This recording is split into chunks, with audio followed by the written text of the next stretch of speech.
Okay, let's dive right in. New Zealand's planning rules are getting a complete and total system reboot. And look, we're not talking about a minor update here. This is a fundamental overhaul, designed to rewire the urban architecture of the entire country, and I mean for decades to come. And hey, don't just take my word for it. This is a direct quote from a key submission analyzing the change. This phrase really nails the sheer scale of what we're looking at here. A once-in-a-generation shift in how Aotearoa manages its land, its cities, and, well, its future. So how are we going to break all this down? Well, first, to really get why this reboot is so desperately needed, we'll dig into the legacy errors of the old system. Then, we'll explore the new architecture and its really powerful tools. And finally, and this is super important, we'll look at the very real human impact and the tough trade-offs this whole thing creates. Right. First things first. To understand the new operating system, we need to talk about the old one it's replacing, the Resource Management Act, or RMA. The sources are pretty clear. It was a system with some serious legacy errors. For 30 years, the RMA was the law of the land. But honestly, everyone pretty much agreed it had become a piece of buggy, outdated software.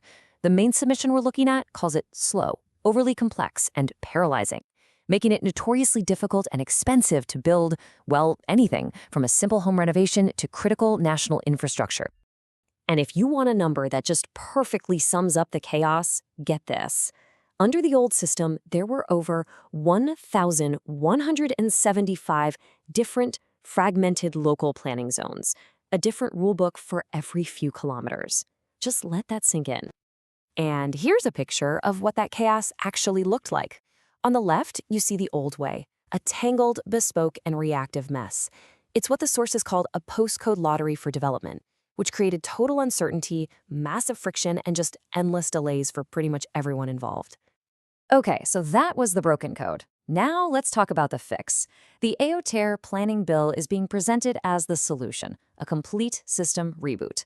It's heavily inspired by Japan's land use laws, which, are famous for being super effective at enabling density while still keeping things orderly.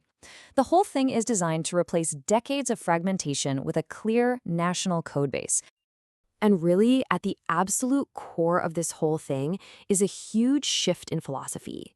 We're moving away from a system where it was often all about individual property rights to one that puts the collective well-being of the whole community and the environment first. And this table just lays it all out so clearly. Look, we're going from this subjective culture of permission, where you basically had to beg and fight for every single project, to an objective culture of adherence, where it's like, hey, if you follow the rules, you're good to go. You can build. The structure goes from that insane fragmentation of over 1,100 zones down to around 20 standardized national ones. And, crucially, public input moves upstream. The big debates happen early, at the strategic planning stage, not at the very end. Okay, so how does this new operating system actually work in practice? Well, the key is this really clever hierarchical structure that the source material calls the planning funnel. It's all designed to bring order and predictability to the process. Now, this funnel concept is absolutely critical. Here's why. Its whole architecture is designed to force all those big, messy political debates to happen right at the very top. So, once a decision is made there, at the national or regional level, you can't refight the same battle over and over again at the local project level. It's all about providing certainty. It all comes down to the flow of decisions. So right at the top, you've got the central government setting the big 30-year vision, the universal rules for everyone. Then, in the middle, the regional councils take those national rules and apply them to their patch of land, figuring out where growth should happen. And then, at the bottom, local authorities just manage the day-to-day, making sure projects that follow the rules get built. Simple as that. All right, now let's get to one of the most powerful and frankly coolest ideas in this whole new system. It's a metaphor for managing growth that the source material calls the urban dam. And trust me, it's a total game changer for controlling sprawl. In this image, this is the perfect way to understand it. Just think of the city as a reservoir of water, right? That's all the development pressure. The Urbanization Control Area, the UCA, that's the dam wall. It literally stops sprawl from spilling out onto valuable rural land. So what happens? All that pressure, all that growth gets channeled back into the Urbanization Promotion Area, the UPA. That's your designated growth zone. So let's just nail down what these two zones are. The UPA? Think of it as the red carpet for development. It's where the government rolls out the infrastructure, transit, water, you name it, before the building starts. The UCA, on the other hand, is the stop valve for sprawl. It basically kills speculative land banking on the city fringe and protects the country's productive land. And it's not just about growth, it's also about building in resilience for a changing climate. That's where this red line policy comes in. It's simple. Based on a 100-year climate forecast, it just says, nope, you cannot build in really high-risk places like flood paths. It's a non-negotiable safety net to ensure we're building safe and insurable communities for the long haul. Okay, but let's be real. A system this big, this powerful, this standardized, it doesn't just happen without some major challenges and some really tough trade-offs.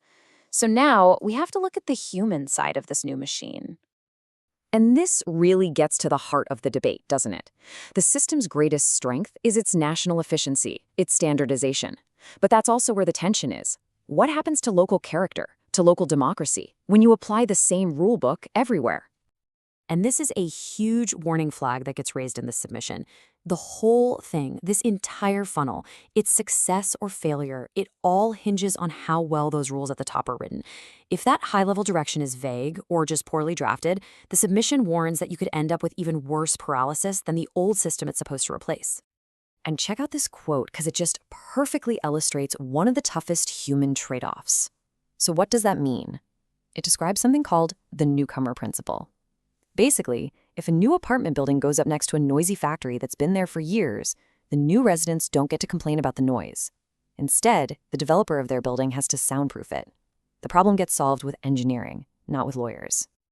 So when you boil it all down, this is the big trade. This is the deal. We are trading the chaos, the uncertainty of thousands of little local battles for the speed and predictability of a single national rulebook. It's a straight-up trade, local discretion for national efficiency.